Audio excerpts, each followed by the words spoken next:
una sa lahat, biglang sumulpot sa kuha ng CCTV ang isang humarurot na motorsiklo. Nagpagewang-gewang, saka sumemplang.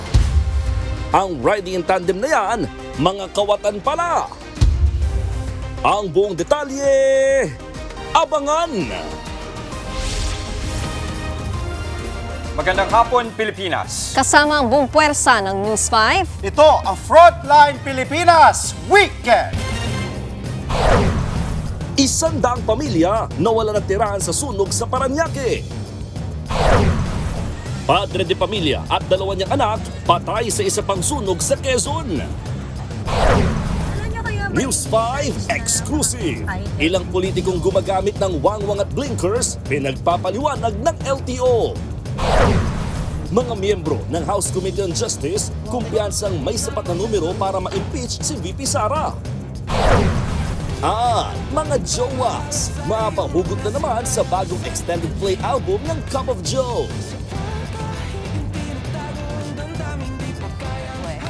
Pwede kayo doon?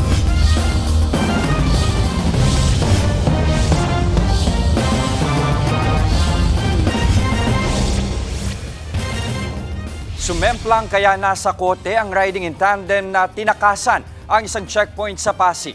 Nahulihan sila ng shabu at granada at napagalamang mga notorious palang carnapper. Nasa frontline ng balitang yan, si Mobile Journal, Alexis Ebue. Maluwag ang traffic sa bahagi ito ng Kapitolyo, Pasig hapon itong Biyernes. Maya-maya pa dumating ang humaharurot na riding in tandem, nagpagewang-gewang at tuluyang sumemplang. Bahagya pa nilang nahagip ang kasalubong na rider na napahinto sa kalsada. Nang sumemplang ang motor, kitang may nakabuntot ding 2 motor. Mga pulis pala yan na tinutugis ang sumemplang ng mga rider. Ayon sa Pasig Police, naharang sa checkpoint ng Oplan Sita ang 2. Pero imbes na huminto, tumakas ang mga ito kaya hinabol ang police riders. Nang makorner matapos sumemplang, dito na pinadapa at pinusasa ng mga sospek at tuluyang inaresto. Sabi ng mga pulis, may dala palang mga kontrabando ang 2 kaya tumakas sa checkpoint. Nakuha namin sa kanila ay dalawang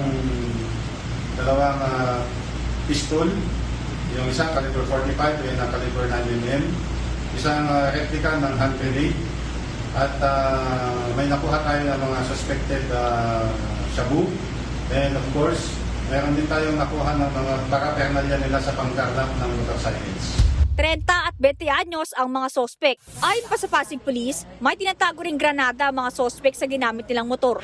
Sa investigasyon, napag-alamang notorious ang 2 sa karnaping at pagbebenta ng illegal na droga. Katunayan, planado na raw ng mga sospek ang tangkang paglusot ng mga kontrabando sa checkpoint. Sila, mga patong-patong na yung mga damit nila, naka-jogging pants, naka-t-shirt, naka-short pant, naka-sando. So talagang may intention talaga sila to evade the authority at gagawa sila ng mga ganitong kalokohan dito. Iniimbestigahan pa ngayon kung saan sana dadalhin ang mga kontrabando. Kulong naman ang sospek at mahaharap sa kaukulang mga reklamo. Nagbabalita mula sa Frontline, Mobile Journal Alexis Ebue, News 5. Samantala, sugatan ng isang lola matapos matrap sa nasusunog nilang bahay sa Caloocan. Sa Parañaque naman, higit 100 pamilya ang nasunugan. Nasa frontline ng balitang yan, si Nina Ongpauco. Nagngangalit na apoy ang sumiklab sa isang residential area sa barangay BF Home sa Parañaque City. Nanood na lamang ang mga residente habang unti-unting tinutupok ang kanilang mga tirahan. Higit 5 oras na sunog ang mga bahay bago tuluyang naapula pasado 9:00 kagabi. Higit 100 pamilya o halos 400 individual ang nasunugan. Wala namang naitalang nasugatan. Gawa sa light materials ang karamihan sa mga bahay. Kaya mabilis na kumalat ang apoy. Inaalam pa ang sanhi ng sunog at ang kabuang halaga ng pinsala. Yung bahay namin, tulungan niyo po kami. Nasunog po kasi ngayon, nasunog po. Sa North Caloocan, nasunog din ang isang residential area sa Barangay 177, Swimming Pool Street, Maligaya, North Caloocan City. Sumiklab ang apoy bandang 8:00 ng gabi. Mabilis din kumalat ang apoy dahil gawa sa light materials ang mga bahay. Sugatan ng isang 71 anyos na lola matapos magtamo ng mga paso sa braso at mukha at sa ulo. Kwento ng biktima, natrap siya sa kanyang bahay. Narescue naman siya ng mga rumespondeng bumbero. Natakot nga ako kasi nung sumabog yung kalan niya parang biglang umano yung apoy banda rito sa may sa akin. Kaya natakot din ako. Sino pong may magandang kalooban, humingi po ako ng tulong. Tulungan po kami sa pagpagawa ng bahay. At sana po kung sino po mababait na tao na makatulong sa amin. Ang aming mayor, sana tulungan po kami na magawa man lang po yung bahay namin. Kasi wala po talaga kami matitirahan. Wala po akong kamag-anak dito na sila. Tuluyang naapula ang sunog matapos ang 1.5 oras. Sa kabuuan, 5 pamilya ang nawalan ng tirahan. Sa covered court muna sila namamalagi matapos mabigyan ng paunang tulong. Mayroon na ding mga gamit na banig, kumot, tubig, at saka po may pagkain po para sa breakfast po. Tsaka po sa lunch bukas. May binibigay po ang CCSWD ng financial assistance galing kay Mayor sa kay Kong. Inaalam pa ang sanhi ng sunog at kung magkano ang kabuuang halaga ng natupok na ari-arian. Dali-daling narespondihan ng mga bumbero ang sunog sa barangay Pinagsama, Taguig. Base sa investigasyon, nagsimula ang apoy sa isang bahay na 2 palapag. 4 na iba pang tirahan ang bahagyang napinsala. Sa kabuuan, 9 na pamilya o 30 individual ang naapektuhan ng sunog. Nagbabalita mula sa Frontline, Nina Ongpauco, News 5. Sa ibang balita, kumpiyansa ang House Justice Committee na may sapat silang numero sa Kamara para ma-impeach si VP Sara. Posible namang sa Hunyo pagumulong ang mismong paglilitis sa Senado. Nasa frontline ng balitang yan, si JC Cosico. Hindi bababa sa 106 na boto o 1/3 ng Kamara. Yan ang kailangan para ma-impeach si Vice President Sara Duterte. Kapag ma-impeach ang bise, iaakyat ng Articles of Impeachment sa Senado na siyang tatayong impeachment court. Ang House Justice Committee, kumpiyansa na maaabot ang numerong yan. Very high confidence it will go to the Senate for trial. Yung source of confidence natin would be the evidence presented during the proceedings itself. Sa totoo lang, hindi lang ho pating yung nakita ho doon sa pagdinig. Balye na ho yung nakita doon sa 6.77 billion na pinag-uusapan ho natin. Sa naunang reklamong impeachment sa bise, 7 articles ang ipinadala sa Senado. Nakalaon na idineklarang unconstitutional ng Korte Suprema. Pero sa pagkakataon daw na ito, posibleng magiging 4 na lang yan. Yung main naman po ay unexplained wealth, bribery, yung pong confidential funds, misuse, at ito po nga threats against the President. Sa ngayon, binabalangkas na ang Articles of Impeachment laban kay VP Sara. Sa Lunes, May 4, inaasama maaaprobahan yan sa komite bago itransmit sa plenaryo. Dito pagdedebatehan at pagbobotohan kung i-impeach ng Kamara ang bise. Kung tuluyang ma-impeach, may binanggit na raw si House Justice Committee Chairman Jervy Luistro na posibleng maging House Prosecutor sa impeachment trial. Isa na raw dyan si Ridon, kasama Senator Representatives Isabel Zamora, Leila de Lima, Jonathan Keith Flores, Joel Chua, Chel Diokno at Lordan Suwan. Maliban sa kanila, inaasahang magkakaroon din ng private prosecutors para sa paglilitis sa bise. Samantala, ayon kay Senate President Pro Tempore Ping Lacson, maaaring mag-convene agad ang Senado bilang impeachment court oras na matanggap ang Articles of Impeachment.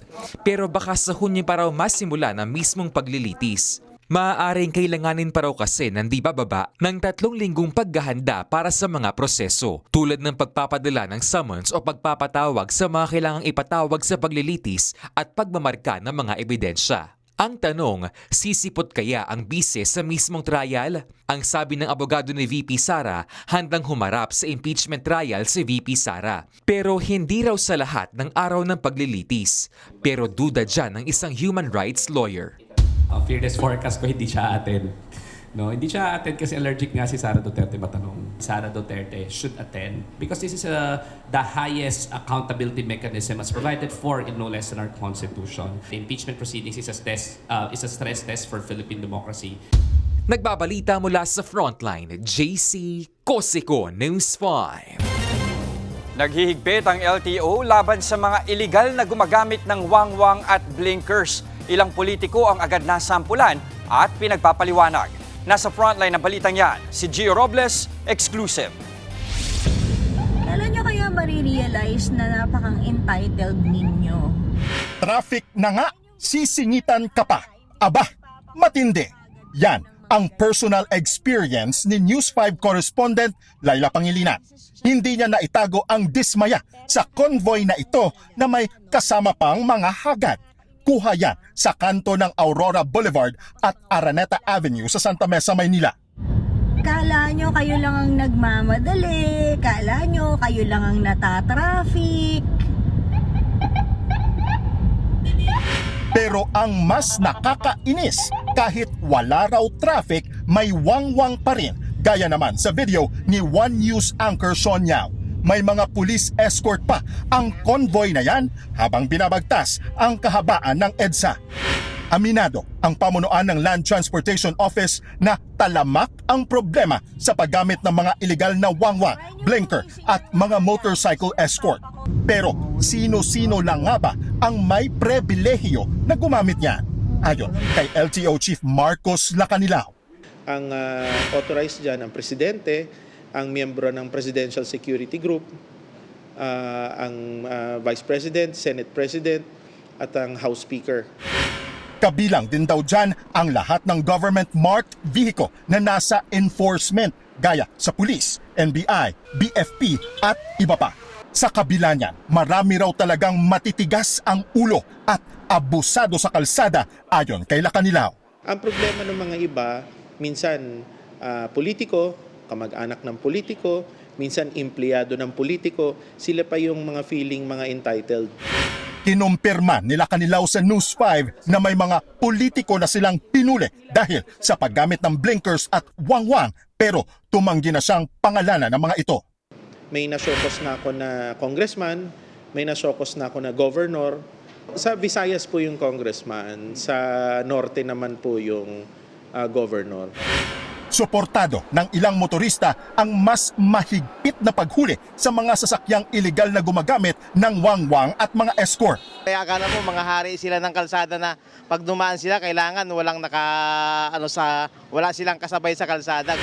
Dagdag pa nila Lacanilao, sakaling may makasabay na abusadong motorista, huwag na raw makipagtalo at gitgitan. Hayaan na raw ang LTO na hanapin at panagutin ang mga pasaway.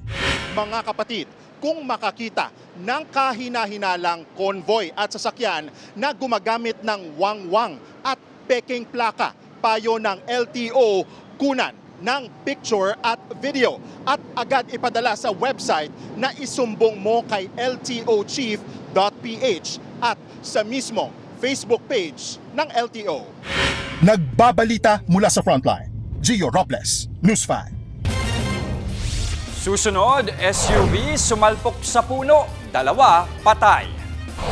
Atin ito, coalition bumuelta sa banat ng China kaugnay sa kanilang paglalayag papuntang Pag-asa Island. At sino kaya ang kokoronahan na bagong Miss Universe Philippines? Lahat ng yan sa pagbabalik ng Frontline Pilipinas Weekend.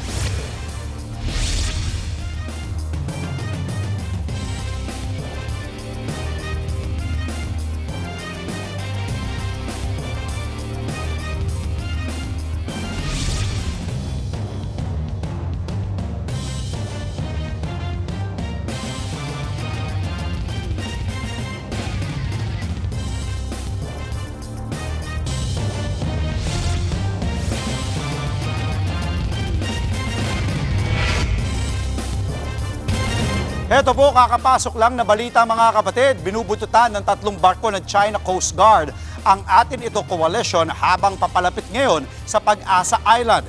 Hindi naman natitinag ang grupo. Nasa frontline ng balitang yan, si Mobile Giorno Arles de los Santos. Pasado alas 8 ng umaga kanina, nagsagawa ng Maritime Domain Awareness Flight sa West Philippine Sea ang Philippine Coast Guard. Makailang ulit nitong niradyuhan ang Chinese Coast Guard vessel na may bow number 3103 na higit 30 oras nang nakabuntot sa barkong MV Kapitan Felix Oca. Ito ang barkong sinasakyan ng Atin Ito civilian mission para magdala ng supply sa mga Pilipinong mangingisda sa Pag-asa Island sa Palawan. Sa kabila ng pambubuntot ng China, hindi natinag ang programa ng Atin Ito Coalition sa mga volunteer. Sinariwa nila ang mga hamon at kwento ng tapang sa nakaraang civilian missions. Gayon din ang paghahangad na maipasa sa susunod na henerasyon ang paninindigan sa ating soberanya sa West Philippine Sea. Habang payapa ang paglalayag ng Atin Ito, binatikos naman ng Chinese Embassy ang civilian mission. Giit ng embahada, ilang beses na umanong nagtangka ang Atin Ito Coalition na mang-udyok ng gulo sa ngalan umano ng soberanya pero parating nabibigo. May buwelta naman dyan ang koalisyon. Klaro naman kung sino ang nagpo-provoke, sino ang nagwa-water cannon, sino ang nagpapalayas ng mga mangingisda. Yun ay China. Tayo ang bitbit natin, regalo, tulong, ang hatid natin, musika. Itinanggi rin ng grupo na nauwi lamang sa wala ang kanilang civilian missions. China ang nag-fail. They have failed to scare us. We're on our fourth mission na nga eh. Ngayong gabi inaasahan na darating sa Isla ng Pag-asa ang civilian mission. Nagbabalita mula sa frontline, Mobile Journal Arles de los Santos, News 5. Dalawa ang patay sa pagsalpok sa puno ng isang SUV sa Iloilo. Sa Maynila naman, wasak ang isang kotse matapos mabangga ng trailer truck. Yan at iba pang disgrasya sa frontline report ni Nina Ongpauco. Wasak at nagmistulang pinitpit na lata ang kotse na ito matapos mabangga ng trailer truck sa San Marcelino Street, corner Nakpil sa Maynila. Nagkalati na ang mga bubong ng sasakyan sa daan. Hit ng pahinante ng truck, binabagtas nila ang kahabaan ng San Marcelino Street, corner Nakpil nang bigla na lang daw bumulaga sa harap nila ang silver na kotse. Biglang sumulpot yung kotse, yung kasabayan niyang motor, huminto na dun sa ano. Ano po anong dala yung mga oras na yun? Wala po, empty na po. Chassis lang. Sa pier po, Sa Pier Manila. Tapos sir papunta? Pabatangas na po. Batangas. Tapos anong kakargasan o anong kukunin? May deliver ba mo? Paano po? Kukuha ang container po.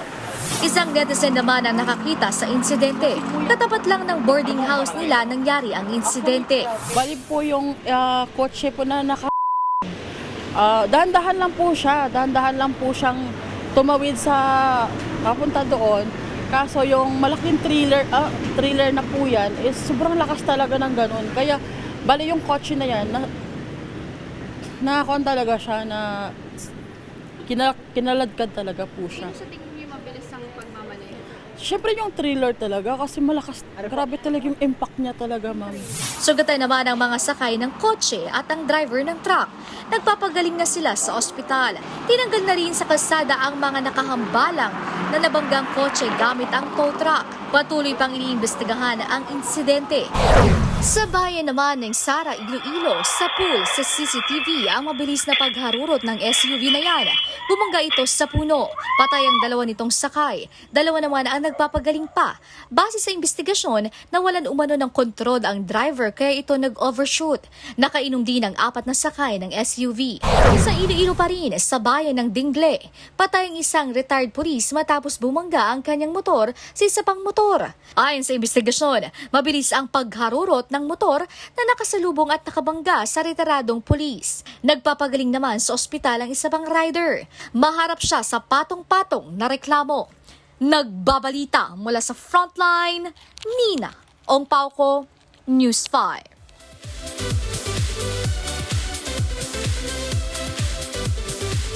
The stage is set para sa Miss Universe Philippines 2026. Magkakaalaman na kung sino sa 50 delegates ang lalapatan ng corona. Tampok bilang host ng prestihiyosong pageant ang drag queen na si Marina Summers. May special performance din ang P-pop group na BGYO. Mapapanood live ang Coronation Night mamayang 7 p.m. sa 1PH at may encore telecast naman bukas 9 a.m. sa TV5. Susunod, mag-ama patay sa sunog sa Gumaca, Quezon. At OPM band na Cup of Joe may bagong hugot songs. At Nations girl group na BINI nakabonding ang Mexican icon ni Satelia. Huwag po kayong bibitiw mga kapatid, magbabalik ang Frontline Pilipinas Weekend.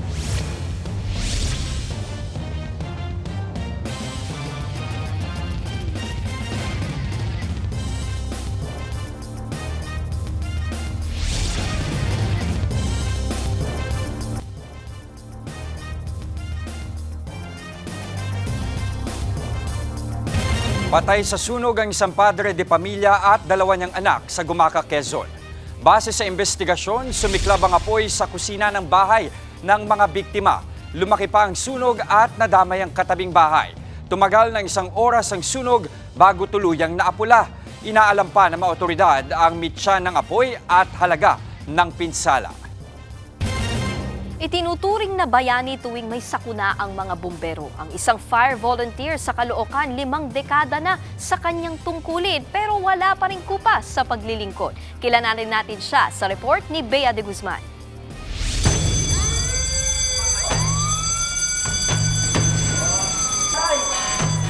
Mga kapatid, kapag ganitong may sunog at kailangan rumisponde, kailangan sa loob ng 2 minuto, handa na ang grupo. Let's go! Dito sa Caloocan City, tuloy-tuloy ang response drill ng Filipino-Chinese Fire Prevention Association. Ang pinakamatanda sa grupo na si Tatay Loloy, parang wala pang edad 70 kung umarangkada. Isa siya sa mga pinakaunang miyembro noong 1976. Kung susumahin, aabot na raw sa 6,000 sunog ang kanilang narespondihan sa buong Metro Manila. Isa sa mga hindi malilimutan ni Tatay Loloy, ang sunog kung saan nasawi ang isa nilang kasamahan. May 1997, nagsashout na sila sa radyo na, Kuya Loy, bumaksak yung pader, natabunan sila. So kinabahan ako naman. Tinanggal na lahat namin yung mga pader, mga debris. Wala na totally. Yung buhay niya, nilaan niya sa community. Sakit. Up to now. Ang mahigit 200 fire alarm na nirespondihan ni Mark na isulat niya sa kanyang diary. Every moment of firefighting was remarkable. So to record it down was the most memorable of all. Minsan na ring nalagay sa alanganin ang buhay ni Tatay Loloy. Nakaharang yung truck namin. Hindi naman kami makaalis dahil may matruck sa likod. May baril pala, tinutukan ako sa mukha. Pero giit niya, kung may apoy na hindi dapat naaapula, yun ang apoy ng paglilingkod sa kapwa. Ayon sa volunteer fire chief na si Leonardo Gan, may mahalagang dapat taglay ang bawat miyembro. Number 1 is integrity. Then of course, kailangan may courage, physical fitness. Kasi aminin natin, firefighting is a physical job. And loyalty to the organization and to the community. Ang ilan sa mga pinakabatang miyembro na sina Gab, Rovic at Kenneth, ipinagsasabay ang pag-aaral at pagiging volunteer. Talagang makikita mo yung management ng time. We will do everything in our power to pass a better Philippines to the next generation. Parte na ng buhay ng mga bumbero ang pagharap sa sakuna. Pero mga kapatid, may pwede tayong gawin para maiwasan ang pagkakaroon ng sunog sa ating paligid. Narito ang ilang practical tips mula kay Tatay Loloy. Una, kapag may naaamoy na gas, dahan-dahan lang, buksan niyo yung bintana or isara niyo muna yung tangke. Kung merong ilaw, wag niyong papatayin. Okay?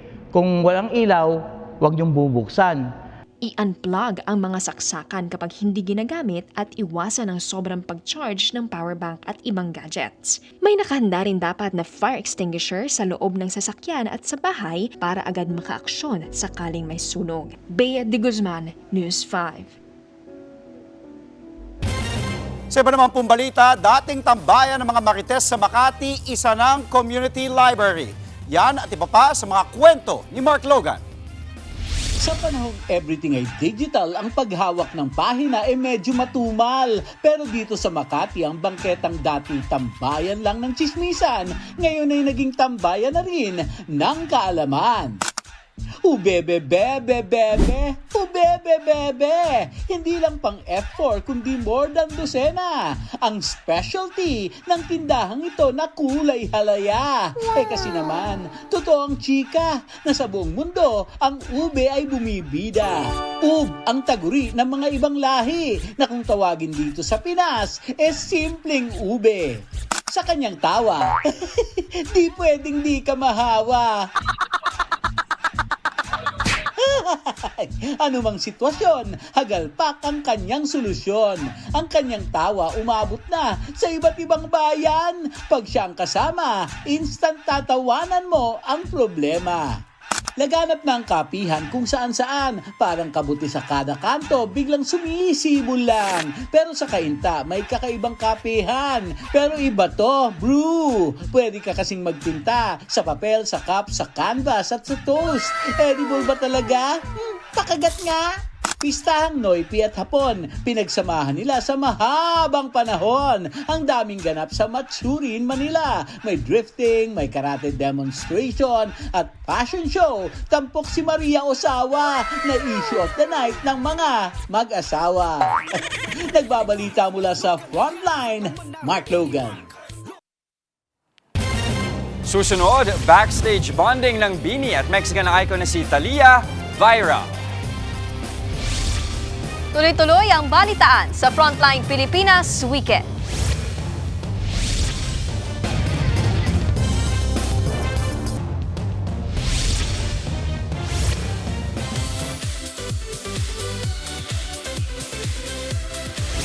Unexpected interaction baka mo. Viral ang backstage bonding ng nation's girl group na Bini sa Mexican icon na si Thalia. To all my Filipinos that I love. Marimar! Sa kanyang caption, kinilala ni Thalia kung paano naging bahagi ng kanyang career ang mga Pinoy, lalong-lalo na sa kanyang karakter sa 90s telenovela na Marimar. At sa pamamagitan ng Bini, pinagtagpo raw ulit si Marimar at ang Pilipinas, celebrating love and music. Tumanggap ng Icon Award si Thalia para sa 2026 Billboard Women in Music sa Hollywood sa Amerika. Habang recipient naman ng Global Force Award ang Bini para sa parehong awards night. Jowas Rejoice! Ni-release na ng OPM band na Cup of Joe ang pinakabago nilang extended play album na Sandali. Yung mga sinayang na sandali sa pamahing tinatago ang damdaming di pa kayang harapin. Ipikit ang iyong mata, bumitaw at hayaang tumaya. Di sigurado pero wag ka nang matakot, dito lang sa'yo.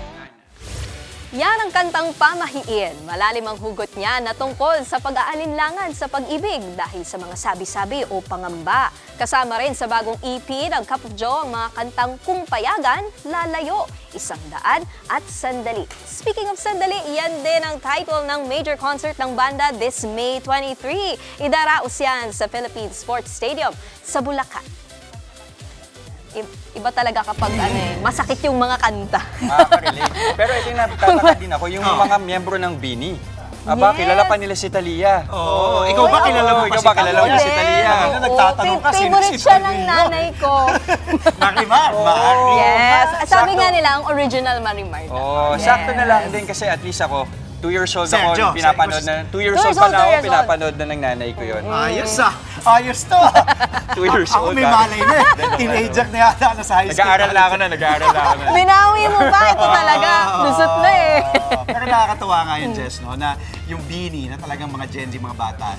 Di ba? Oo, pero kasi iconic naman talaga yung role. at yung And character. thank you na she recognizes Philippines. of Sa malaking course. parte Of ng course. kanyang naging career. career, di ba? yes. At yan po, happy Saturday mga kapatid. Yan ang mga impormasyong dapat ninyong malaman. Mga balita para sa may alam at may pakialam. Kami ang inyong mga kapatid sa Balitaan at Public Service, walang iwanan sa Frontline Pilipinas Weekend.